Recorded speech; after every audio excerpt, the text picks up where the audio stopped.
বাংলাদেশের আকাশে পবিত্র রমজান মাসের চাঁদ দেখা দিয়েছে আলহামদুলিল্লাহ। 18 ফেব্রুয়ারি 2026 খ্রিস্টাব্দ বুধবার সন্ধ্যায় ইসলামী ফাউন্ডেশন বাইতুল মোকাররম সভাকক্ষে জাতীয় চাঁদ দেখা কমিটির সভা অনুষ্ঠিত হয়। সভায় 1947 হিজরি সালের পবিত্র রমজান মাসের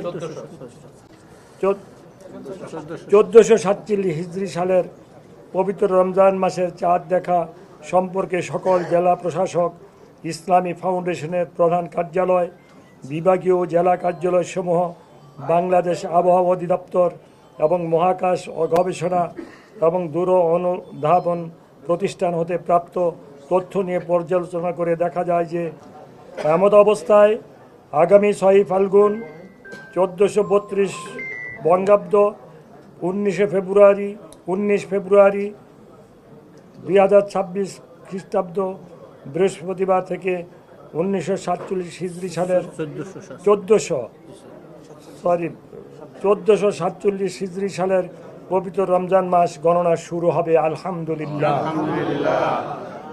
প্রেক্ষিতে আগামী 26 রমজান,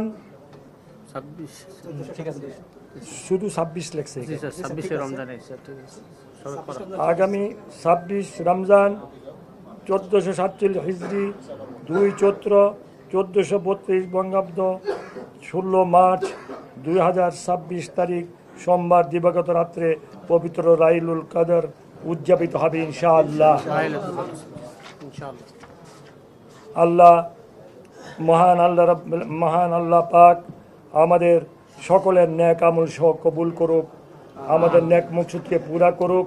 আল্লাহ পাক যে উদ্দেশ্যে, যেই কারণে আমাদেরকে সরকারে নিয়েছেন, সেই কারণ হলো দেশের মানুষের খেদমত করা, দেশ থেকে দুর্নীতি দূর করা।